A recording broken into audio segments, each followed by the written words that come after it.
Greetings and welcome to GS podcast number 24. Sorry, I was waiting for applause. We're going to have Douglas Murray on the show. More about that momentarily. Firstly, as usual, huge thank you to all the patrons who decided to support the podcast. I think you would have got the access to this episode a little earlier than usual.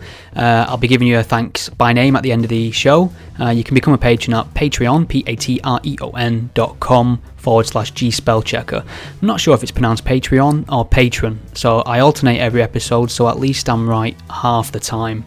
That's math. I'm really excited to have spoken to Douglas Murray. He's a British journalist, author, political commentator. His writing's fantastic. I always look forward to his blog at The Spectator and his public speaking. I just type Douglas Murray in YouTube and lose a good 8 hours learning things. It's fantastic. This is the kind of thing where when there's a religious discussion on the news or on Sunday morning TV and Douglas Murray pops up, you sort of think to yourself, okay, it's going to be okay, Douglas Murray's there. So we covered a wide range of topics. We touched on Gaza and Israel, the term Islamophobia, his wonderfully hilarious book Islamophilia, which I'll put a link to on the blog post, plus a blog to his writing as well. We touched on the veil, so a huge batch of quite divisive topics, so it'll be interesting to get some of the feedback here to see what you did or didn't agree with, but he's wonderfully eloquent when he speaks, and there's nothing like a really well-educated Oxford sort of accent to make this mank mouth feel slightly inferior. So cheers, Douglas, but enjoy. Once again, as I always say, if you've got any feedback for him, send him a few kind words on Twitter. Just let him know you've learned something or you've loved hearing from him, or even if you disagree, I'm sure he'll be grateful for the feedback. Enjoy. Douglas Murray, welcome to the GS podcast. How are you? Very good to be with you. Thank you. No problem at all. I thought we'd jump straight in on your book, Islamophilia.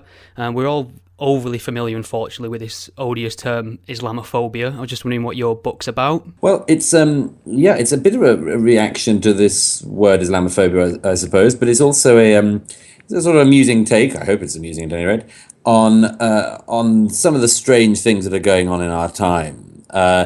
The idea I came up with was basically that there is a problem across our society that's quite different from some of the ones that people go on about.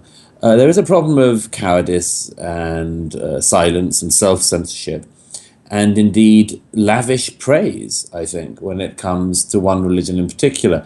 And I've just found this a fascinating subject for years. The book is not about Islam in particular. It's not particularly about Muslims or what any Muslims do. It's about the strange thing that we've come to in a society where a society which is highly and I think appropriately critical of religion finds it incredibly difficult to say anything critical of Islam and makes up for it by effectively lavishing praise on the religion. So I go through, everything from Hollywood films, from the works of Ridley Scott, through all the major contemporary British and other novelists, through philosophers and believers and non-believers, and just, I suppose, in part, list the crazily lavish things they say about this one religion in particular. Yeah, it is an incredibly amusing read, by the way.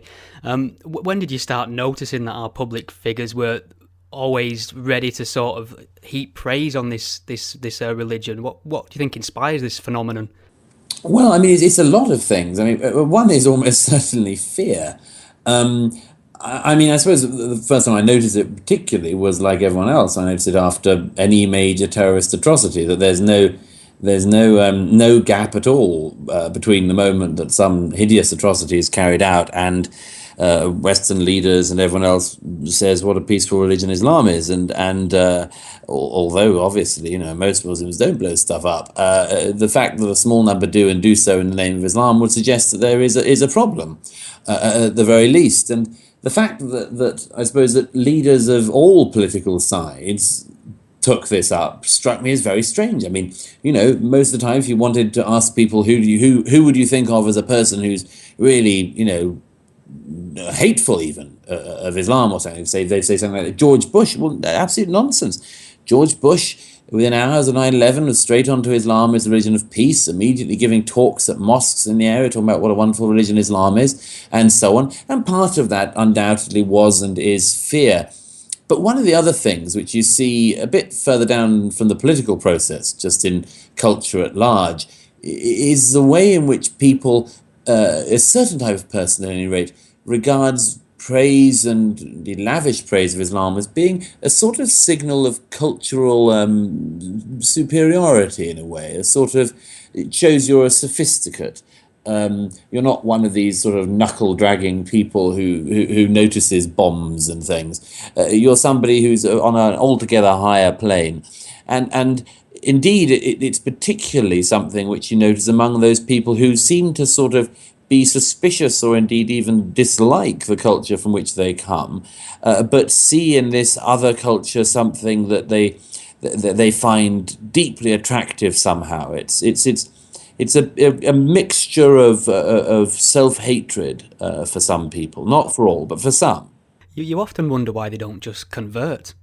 Well, it's not so easy converting. If they converted, they'd have to give up booze, have to give up sex a lot, they'd have to give up a lot of things that they enjoy, and this gives you the lovely, warm and mushy feeling of being superior, and still allows you to get drunk and so on. So, I mean, I can see why they don't convert. Yeah, it comes down to booze and bacon, always, I think. It's the bacon sandwich what done it. Yeah. It does seem that Islamism is always topical. Always. I really enjoyed your regular writing on this Trojan Horse Plot. I mean, the subsequent investigation revealed quite a lot of things we should be concerned about. I was just wondering what kind of things struck you as concerning about that report. I mean, I think the interesting thing with this is, by the way, I mean, just preface this by saying that it's been a pretty remarkable period, recent months in particular. As you say, I mean, this subject is never far away from front pages, far away from the news bulletins. But the recent months, it's been even more clear than ever. You know, people have opened their newspapers and seen the domestic stories of Birmingham schools teaching, you know, in some cases, that, you know, all white women are prostitutes, and that anti-Christian chants and so on in assemblies, and some stuff that's even worse than that. And then they turn to the foreign pages and they see, you know, crucifixions in Syria by ISIS of their political and religious opponents. It's a pretty grim time for this, and I think quite a lot of people will be at least starting to tie some of these things up and realizing these are sort of linked phenomenon, if you like, and that the same hatred that exists there in parts of Syria and Iraq is you know, it's just another manifestation of it. Certainly, for the time being, a much less vigorous interpretation of it. But what is going on in Birmingham schools? So I think it's come as a great shock to people. I think that the thing that strikes me most about the Birmingham schools story is that, you know, we find it incredibly difficult to tackle and to deal with this, really. None of the schools that were involved in this are any of Michael Gove's so-called free schools, academy schools. And I think if they had been, it would have been easier for people to criticize it somehow. And we've got to also remember, none of them were actually religious schools. These were ostensibly secular state schools. And I think that has made it harder for people to know how to go into this. You know, we have had cases like this before. 8 or so years ago, the King Fahd Academy in West London was found to be using textbooks that described, you know, Christians and Jews as apes and pigs and so on. And sort of people knew what to say about that because this was a private school and it was Saudi funded. You know, there's not likely to be a good place of liberal education. It was using Saudi Ministry of Education textbooks and so on. So everyone sort of found that a bit easier. The thing with the Birmingham schools thing is that, as I say, these were ostensibly non-religious state schools that had been taken over by people with a very clear ideological agenda, as Michael Wilshaw's report and other reports to come will undoubtedly show. And I think that what was most interesting in a way was the response to this. Because they weren't only the people who wanted to score the political points or to misread it or to say this was about Michael Gove's schools when it wasn't and so on. The interesting thing also was how people responded in wider society. There was an enormous amount of, for instance, chatter in the media classes of this is a problem of faith schools. We must stop faith-based education in the UK. Now, a lot of your listeners may agree with that, but I find that in particular a really weird way to interpret this story, because, you might dislike the idea of faith schools, but the response to this Trojan horse thing being that is strange. Because, as I say, not only were these not faith schools, which means this could be done again and again, even if there were no faith schools in the country, but it means that your response to an Islamist teaching Islamist ideology to a group of innocent young Muslim children in a Birmingham area is to shut down the Quaker schools. There's something sort of evasive, deliberately evading about this, and a lot of other commentary upon this. I think you've got to go for the problem. The problem isn't the Quakers. The problem isn't even the Church of England schools or the Catholic schools and so on, albeit many people will have criticisms of them. It's a very specific problem. But we seem to always want to avoid dealing with the specific problem. We want to sort of spread it around as widely as possible, because effectively it means you won't have to deal with anything. Yeah, I mean, talking of responses, I think one of the most disappointing responses I've seen is from so-called moderate Muslim commentators. They seem to be of the view that, I don't know, because Ofsted didn't sort of stumble into a classroom of children assembling suicide vests, that there's no big issue here. Yeah, I think you're right. I mean, I think this is one of the least noticed but most disturbing parts of the story. Other people will correct me, but I can only think of two people off the top of my head who are Muslims in Britain who took a really good stand saying this is awful, this must stop. It was Majid Nawaz of the Quilliam Foundation and the excellent Labour MP in Birmingham, Khalid Mahmood. Both of these people said, this is really outrageous what's happening, we must stop this. But almost to a man and woman among the so-called, representatives, Muslim representative groups and self-appointed spokespeople, they attacked the messenger. They said that the Sunday Times shouldn't be reporting the story, or that it was all a hoax, or that once it was clear that whatever the origins of the story, that what was going on was very real, they tried to avoid it again and say this was some Islamophobic smear, or this was about racism or something. And they went on and on. And, I find that very, very concerning. The way I expressed it to one a Muslim commentator, I suppose self-appointed leader, was I said to her, it's possible that this might be like the Catholic Church paedophile scandal, at the very least, let's say it's sort of like that. Do you think that it was a good idea for the Catholic Church to cover that over when it first came to light? Or do you think that when it came to light, Catholic leaders should have said, how do we stop this and stop this immediately and make sure it never happens again? I would have thought most Muslims observing this would have thought that would have been a good idea. But instead, this thing of, it's an attack on us, it's an attack on our beliefs, on our community, and we must defend that whatever is being done in the name of our religion in schools. That is a real problem. And the unwillingness of the leadership and of others, really, to say that is the problem, and that the problem is not Michael Gove, the problem is not Islamophobia, the problem is not XYZ, the problem is teaching hatred in schools. How few people said that is a problem that, I think people should mull on a bit more.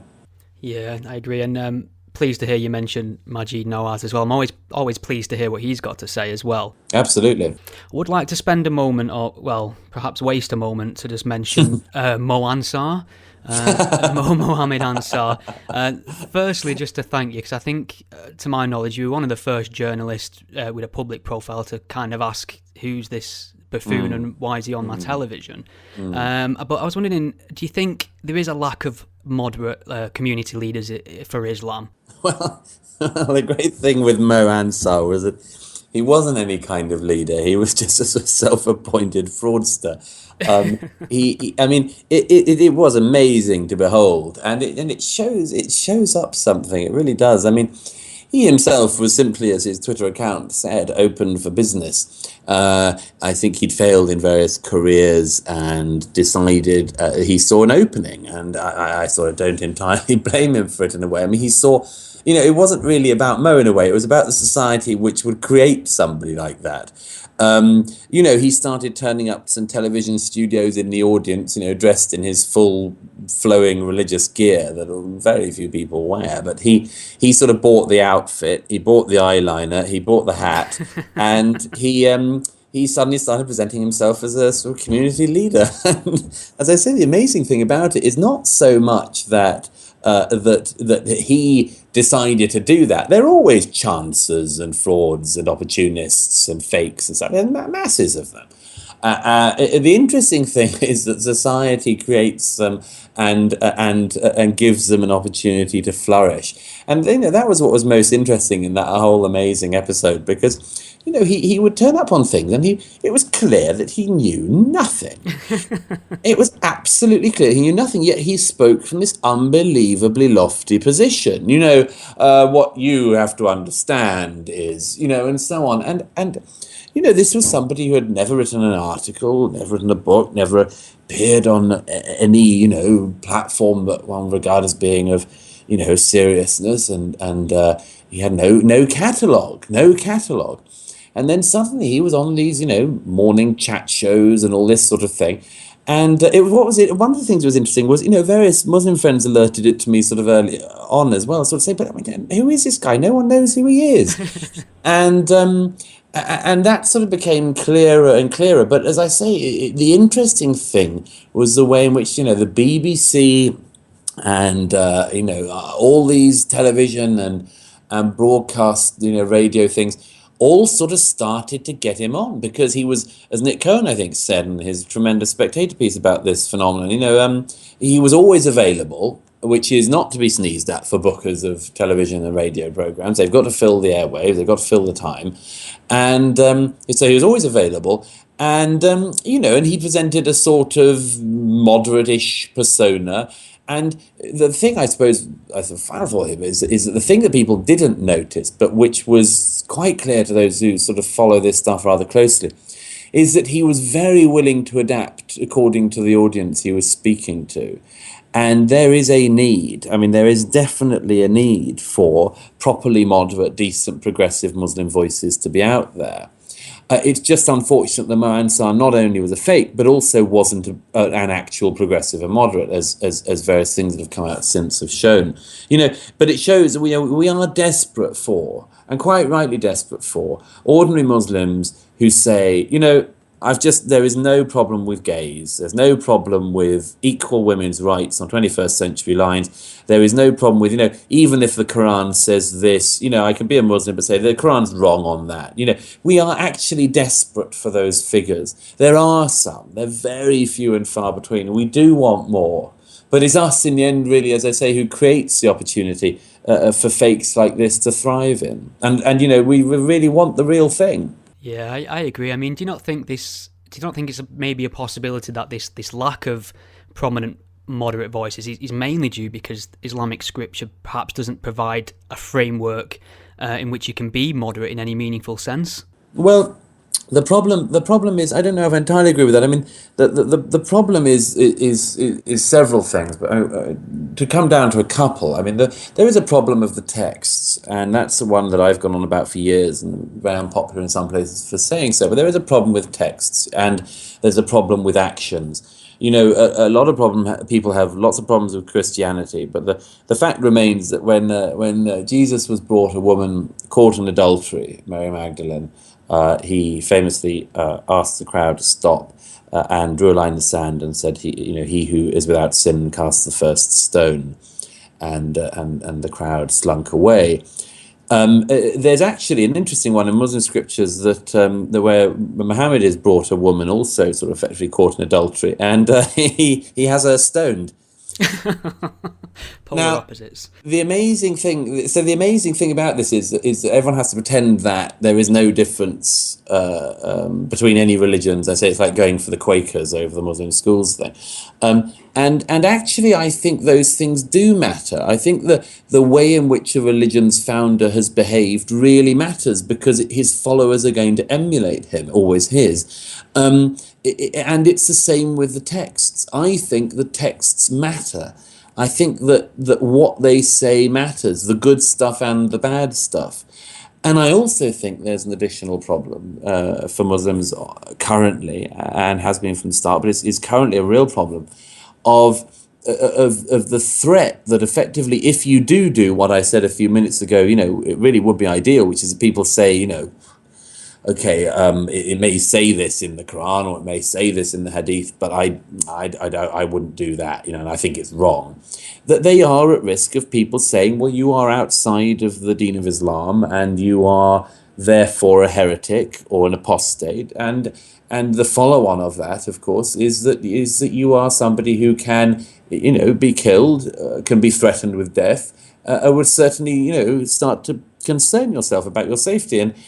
And that is a real, again, I mean, it's a real problem. And I'm not sure people understand quite how tough this is. A lot of people who've left a religion know how difficult it is, even in a developed Western society like ours. If you're brought up Jewish or Anglican or Catholic or something, it can be difficult for people to say to their family, I no longer believe. And that's among communities who, there's no chance of their parents chopping their heads off. So imagine if there's even a risk of violence from the community. It would have and does have a really stultifying effect on freedom of speech, freedom of thought, freedom of belief. Yeah, there's certainly a huge stigma, especially within Islam, obviously, for reasons of apostasy, for leaving the faith. I was wondering as well what your take on the British jihadists leaving for the Middle East to wage jihad at the minute. I mean, obviously we should be concerned about what they're going to do whilst they're there, but how big of a concern is it for when they return? Well, it depends. I mean, obviously it's a real concern, and I don't think it's being overhyped.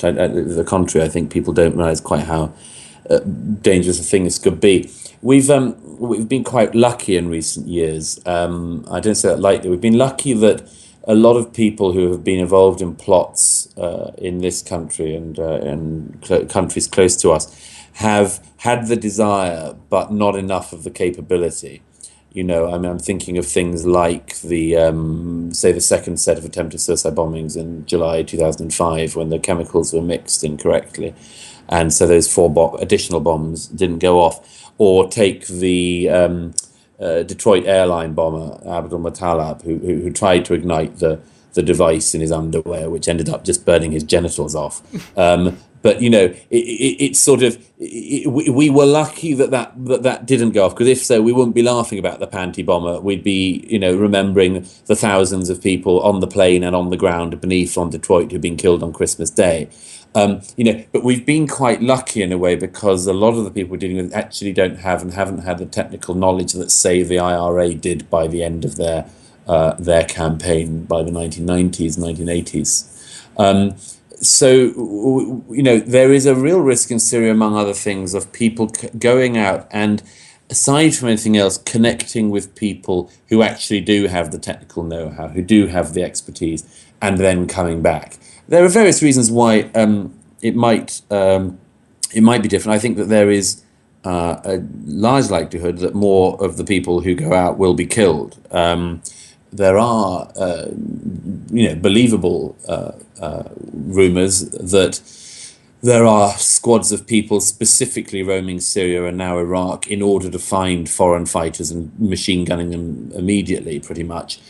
Because they don't want these foreign fighters, and actually they realise they're part of the problem, and they come to sort of, do bloodthirsty things and boast about it and go home.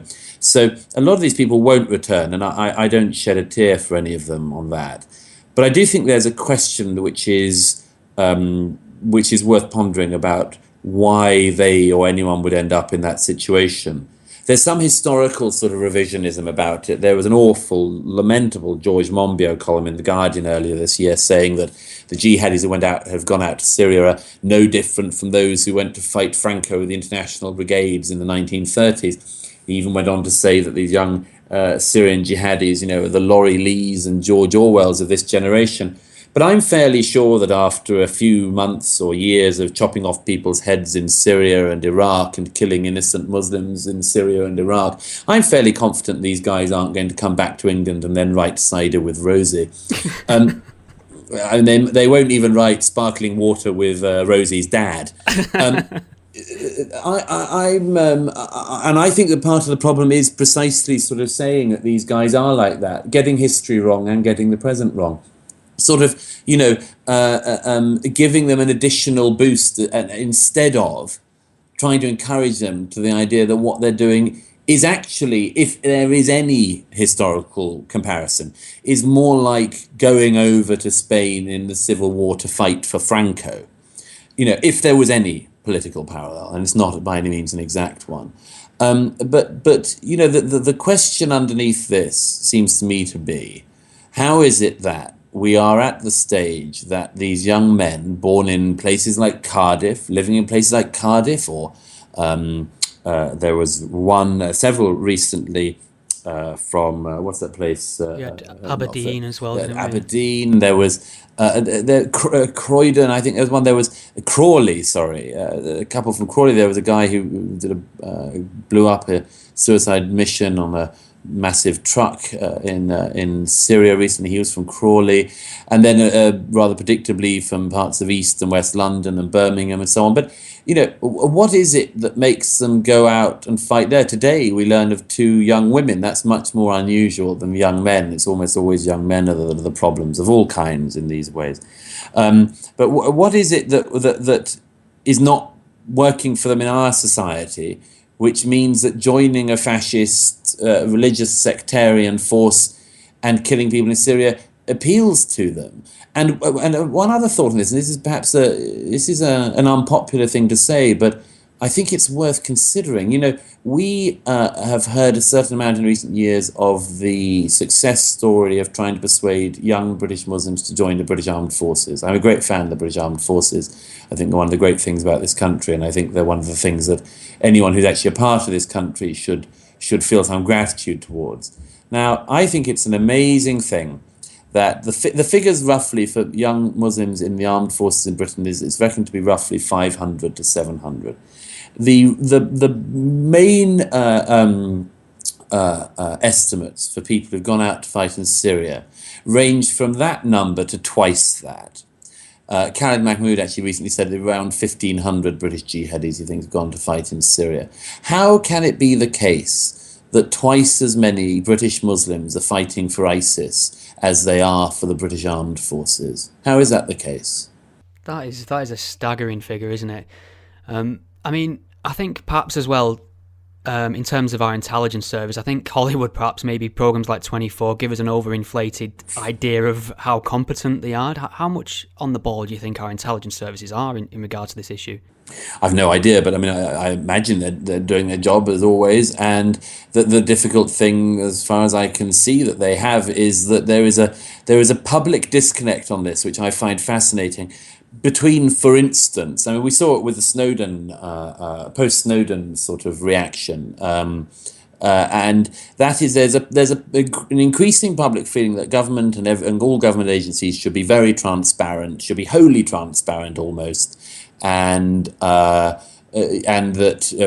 we speak of course on the day that the new data collection bill has just been passed, the emergency legislation on data communication and intercept. But there is a public mood that is very hostile, to say the least, I think, toward the idea of any government agency looking at people's emails. In fact, of course, they're not looking at, which John Lewis table I'd like to buy, if I have the cash. But what they are trying to find out the communications between people who would seek to do us harm. And I think that one of the interesting public disconnects, I say, is between the public feeling of, we don't want any snooping, we're against snooping, and then even when something which is actually pretty hard, if not impossible, to stop, like the Woolwich attack, the murder of Soldier Lee Rigby last year, the morning after that attack, there's public outcry of why were they not stopped? Why did intelligence services not know? So we sort of simultaneously want them to know everything, but not be able to collect anything. And that's something I think there just needs to be better public discussion and thought about. Yeah, I agree. I mean, I've noticed a huge willingness to idolise characters like Julian Assange, and you mentioned Edward Snowden. I'm not entirely sure where this is coming from. I mean, it's a very strange idea that we should be celebrating people, criminals essentially, some of them already fugitives, for putting us in more danger. Yeah, I mean, I find them a fascinating phenomenon, and the public reaction to them fascinating. I debated Julian Assange once. I think I'm one of the very few people who has. Some years ago, before he skipped arrest and went to live in the Ecuadorian embassy, where he still lives. It's very interesting because, I mean, he, and I suppose Edward Snowden now as well, but Assange in particular, you know pretty clearly what type of person you're dealing with, I'd suggest. I mean, not just, the usual accusations of narcissism and all that sort of thing, but actually a sort of messianic complex, a feeling that they know better than anyone else how the world should be run. They better than anyone else know what should and should not be secret, what should and should not be known. But also underneath this, and this is, I think, particularly the case with Assange, a very clear political agenda. It remains the case, and I don't think it can be stated often enough, these leaks only come out and are only encouraged from Western agencies and against Western interests. They're against America. Assange famously once said that he wanted to make America so transparent that it couldn't work. They haven't released, none of these people have released the KGB, now the FSB's security secrets. There are several reasons why. One is that if they did, they'd be dead now. But the other reason, I think, is that there is a very clear political agenda behind some of this. I don't think it's by any means entirely surprising that Edward Snowden now resides as a guest of Vladimir Putin in Russia. I don't think it's a surprise that the Chinese Communist Party, the Russian FSB and others have not had their secrets come out. I think there's a lot about this that people don't understand. Yeah, I mean, China and Russia, the great bastions of free press. You've got to have a heart of stone not to laugh when somebody says from asylum in Russia. I mean, Edward Snowden, famously asked a question of Vladimir Putin at one of Vladimir Putin's quasi-open, I think, annual appearances on TV in Russia. And, Edward Snowden just gave, like Assange always does whenever he speaks to any thug or dictator, just gave an underarm bowl. He said, now we've discovered these awful things that the Americans do, allegedly, in terms of, intercept and so on. Would the Russian government ever do anything like this? If you don't mind awfully, my host. And, Putin gets the opportunity to say, no, of course not. We would never do anything like this, and so on. Thank you very much for your assistance, Mr. Snowden. It's pathetic. Moving on to another popular topic, the veil. Now, there's nothing that seems to divide sort of fellow secular atheists other than this topic of the veil. I think just recently the European Court of Human Rights just upheld the ban in France, which I think came in 2010, on the full face veil. I think that includes the burqa and the niqab. Yeah. I was just wondering what your position is on that. I think, like a lot of British people, I'm uncomfortable with bans in general, and particularly on modes of dress. However, I mean, you're right. It was a rather striking judgment actually the other day on the upholding the French government's right to ban the burqa. I think the burqa is a real is a really different debate from the headscarf, for instance. I mean, I think it's pretty much impossible, even if it were desirable, and I don't think it is, to ban people wearing whatever headgear they want.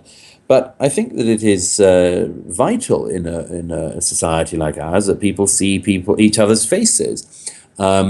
And I wouldn't mind a ban on the full burqa, on the full face covering, because people say you imply it's a security risk and things. Actually, it is a security risk. It is. One of the failed 21/7 bombers in 2005 escaped London wearing a burqa. There's a guy who was under a control order, and then a TPIM, who is a trained terrorist. He escaped from earlier this year from a mosque in Acton in London because he managed to get his anklet off, and he got out of the building, which had CCTV. He was wearing a burqa.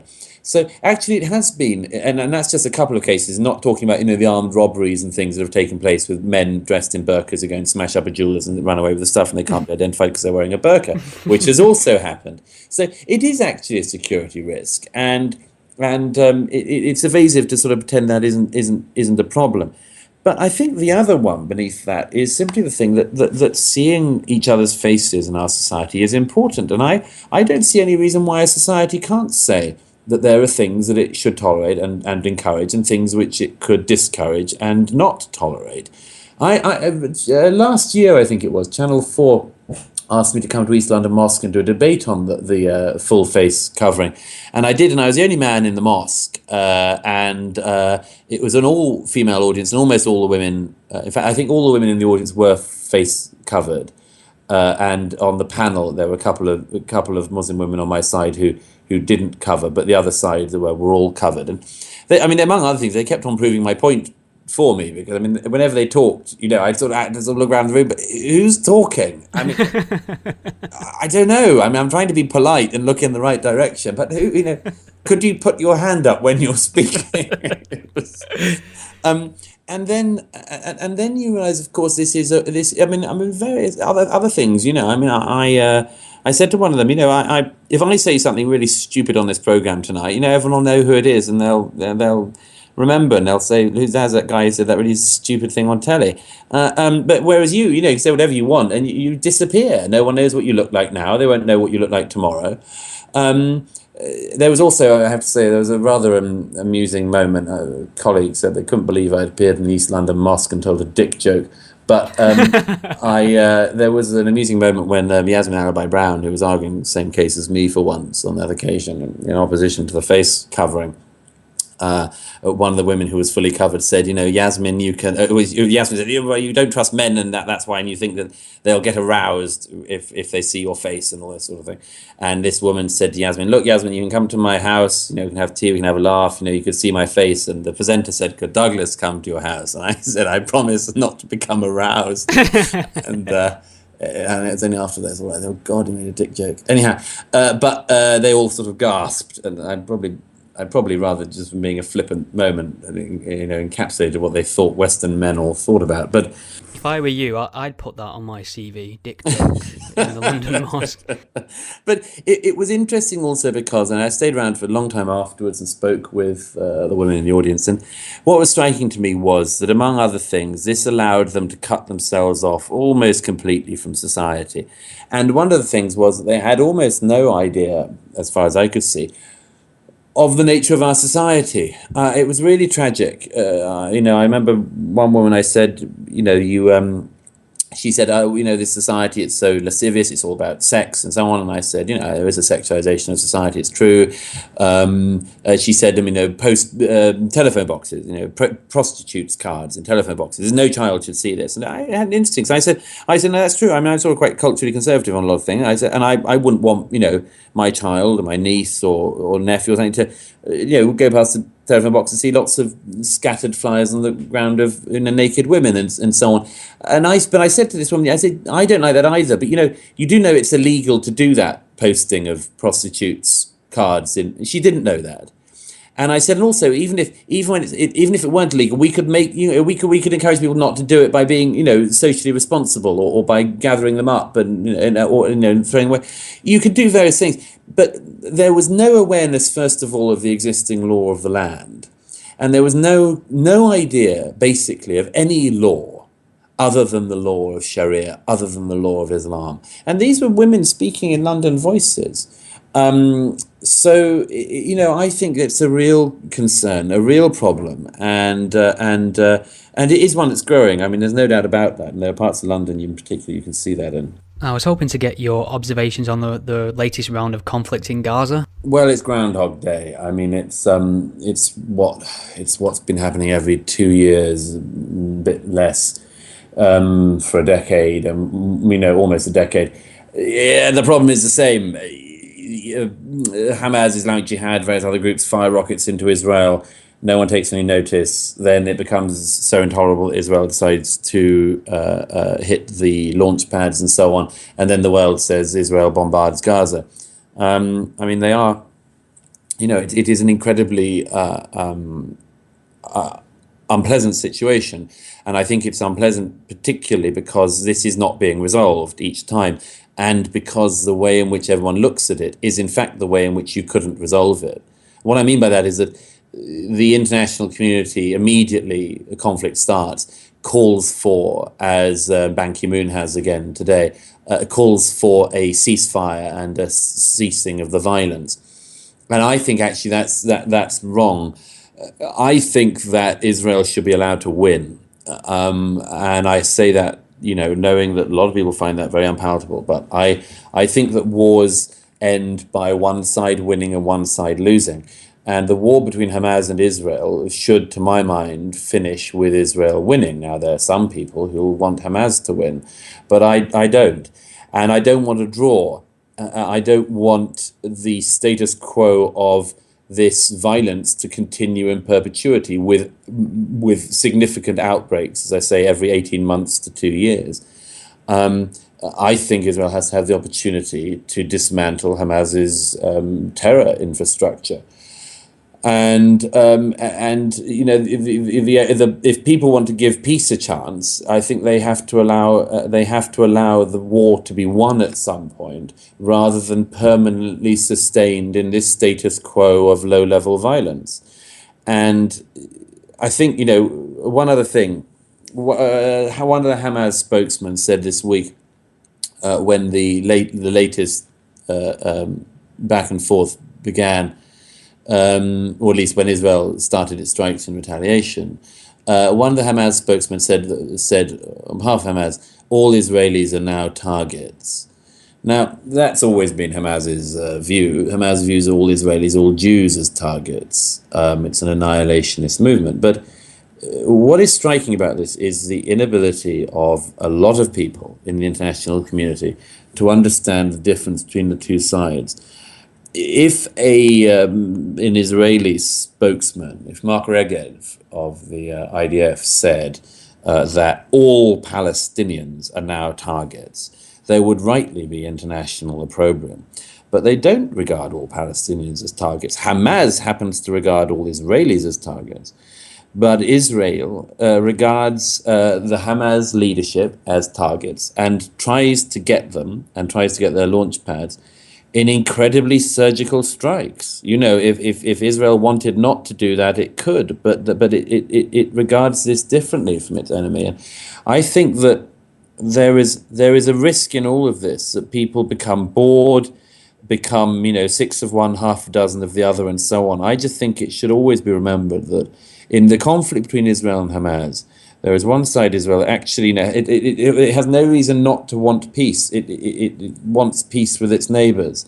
I've never seen any evidence that they want to control the whole continent of the Middle East or something, On the other hand, Hamas actually do say from their charter onwards that they want the entire Israel, not 1967 borders, but 1948 borders. They want it annihilated.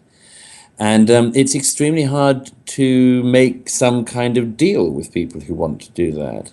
And I think that it is the job of right-thinking people, people who live in societies like Israel, liberal democracies like ours, to support the Democrats and not to be supporting or really even arguing for the perpetual existence of theocratic fascists who actually admire the work of Adolf Hitler at the same time as denying it happened, and actually want to do again what he did. Yeah, I agree. I mean, I hear a variation of the same sort of argument, but where people are unable to give a distinction between sort of drone strikes and suicide bombing. You Yeah, know, exactly. yeah. It's. I mean, do you think this is the start of something big, or like you say, is it just Groundhog Day? I don't think it'll be the start of something big. I mean, I can't quite see how this will be different from any of the other versions of this that have gone on in the last decade, let's say, since Hamas took control of the Gaza. It'll be the same thing. And Israel's like a polar bear. I mean, it's got used to living in this very, very dangerous environment. And yeah, I mean, look at the situation now. The whole region's gone to hell. Syria, Iraq, ISIS on the borders of Jordan. It's an incredibly dangerous and increasingly dangerous neighborhood. One other thought on that, by the way. I did a very unpleasant sum for a piece about a year ago. I spent a certain amount of time in the Middle East, and it's always interested me why people are so fascinated by the Israel-Palestinian issue. And if you add up, it's a horrible thing to do, if you add up the dead from all sides in every single war that Israel has been involved in since its foundation, the war of 1948, when all the neighbors flooded in to try to strangle Israel at birth, go through all the 50s, go through 67, 73, right through the first, second intifadas, all of the incursions. If you add up the Israeli dead and the highest claims of all of the Arab countries that have been involved in wars of annihilation against Israel for the last almost 70 years, if you add all of those dead together, you get to about 6 months of killing in Syria. Oh wow! Why is it that with almost 200,000 people now killed in Syria, the international community and right-thinking people can do nothing to stop that, want to do nothing to stop that, and have pretty much turned their face away from that killing, but obsess about this one conflict, the one, in this case, between Israel and Hamas? On this podcast, I never pass up the opportunity to have a talk about Christopher Hitchens, and he was an acquaintance of yours. I was wondering if you'd be comfortable sharing any anecdotes with us. Oh. No, he's great. He's a great friend, and it's always nice talking about Christopher. I first was in touch with him because he reviewed my first book, which is a very different book, literary biography. And he reviewed that in 2000, and I remember very distinctly that a friend in his 60s, I suppose, came running over to me in the street with a copy of the New York Review of Books, and he was shouting something. I didn't know what he was shouting, and it turned out he was saying, "Christopher Hitchens has given you a rave review in the New York Review of Books." Well, to my shame, I was a student. I'd never heard of Christopher Hitchens, and I did something too much like a shrug.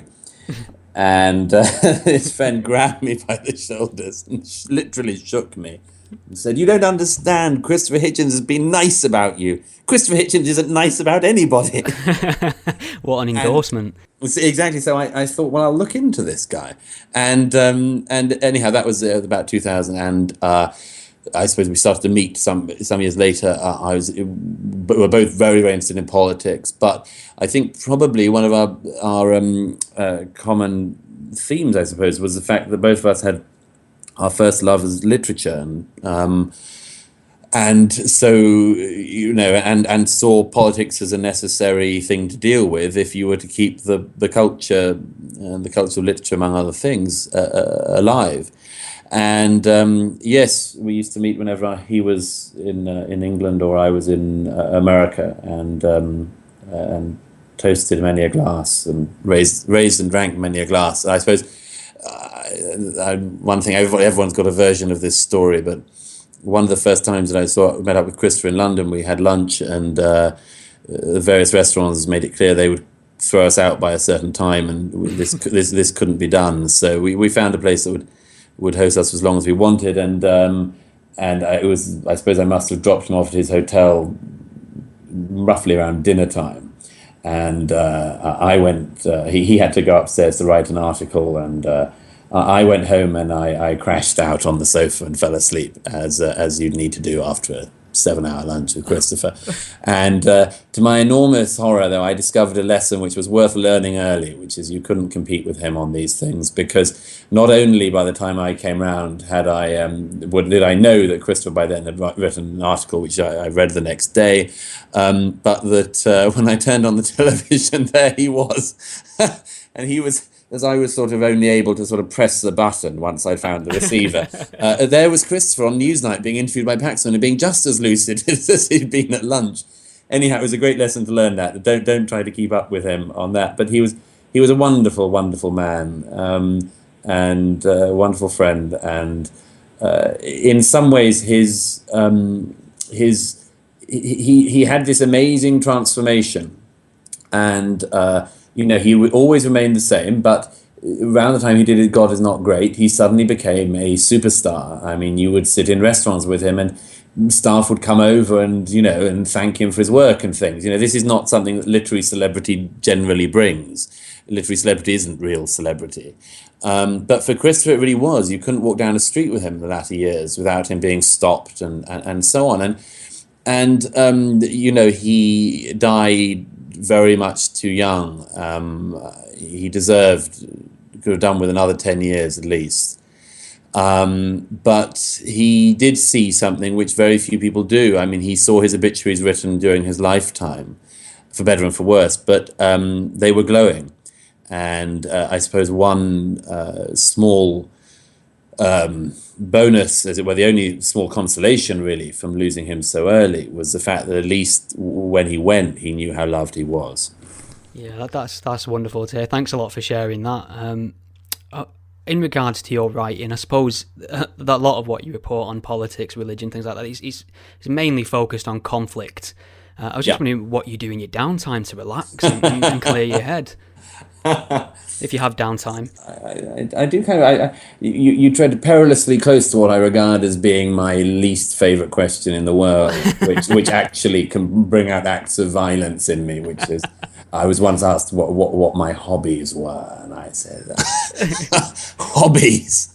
No, I mean, an adult has interests, child has hobbies. No, but the fact is, if you do what I do, there isn't very much. I mean, I'm lucky in this, but there isn't very much, if any, difference between what I do as what has become a sort of living and what I do because I enjoy it. I mean, they are sort of one and the same thing.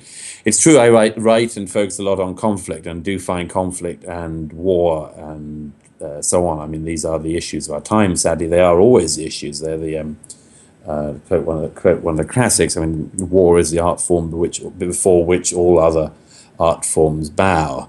There is a fascination, albeit a tragic, awful fascination with these things, but it doesn't mean you don't have downtime.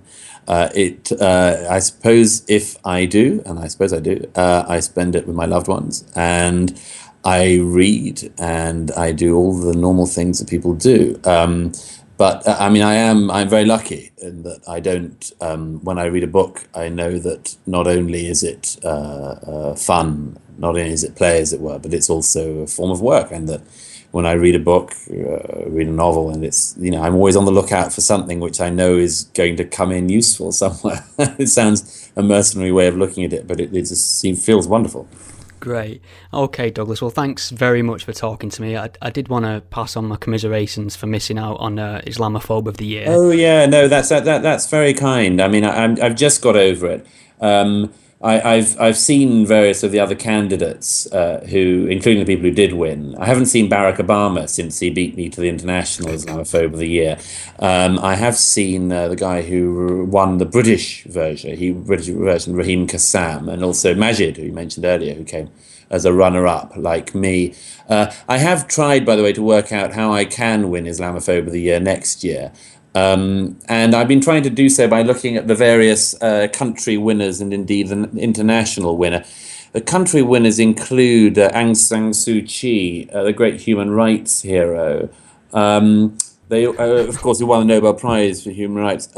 They also include Raheem Kassam, who actually, I thought in a low move, actually asked his readers to vote for him, which I thought was a getting out the vote move, which I thought was a bit beyond the pale. And it also includes, of course, President Obama. So as far as I can see, if I'm going to win Islamophobe of the Year next year, I have to get out the vote more. I've got to become an internationally respected human rights advocate who's been imprisoned in under house arrest for 30 years. And I've also got to become president of the United States. So there's a lot to do. But if I can do it by next year, I'm guaranteed of total victory. Well, don't lose hope. I believe in you, so I'll be campaigning as well. Douglas Murray, thank you very much. I'll look forward to more of your writing as well. Thanks very much. Really, really nice to speak. Great admirer of what you do. Oh, thank you. Take care. All the best. Thank you very much for listening. You can keep up to date with the blog and the podcast at gspellchecker.com. You can enter your email address and be notified when these new episodes are available. Don't forget to leave a review on Stitcher or iTunes. Just some time now to say a huge thank you to the patrons. So I'm going to run through some names, some thanks to these new guys. I'll apologise up front for anyone's name I destroy. Feel free to let me know if many of my creative interpretations are a little bit off the mark. But thank you to Mark Ortiz, or Ortiz sounds nicer, Andy Horner, Philip Broder, Jeremy Rhodes, Sharpest One, Claire Rafferty, Paul, Thomas A. Bishheim, Adam, Greg Mann, Gustavo Alves, Jean McClymont, Brett Rooks, Mark, it's either Nozzle or Nozzell. We'll go with Nozzell. Nick Todd, nice and easy, Nick, thank you. Simon, Matt Clark, Jenny Hooper, Adele Parr, and Robert. You guys are awesome. Thank you very much for supporting the podcast. It really means a lot. I'll also be sending out thank you cards to those guys who chose that reward or perk. You can do that at patreon.com/gspellchecker. I think we've all learned something here today.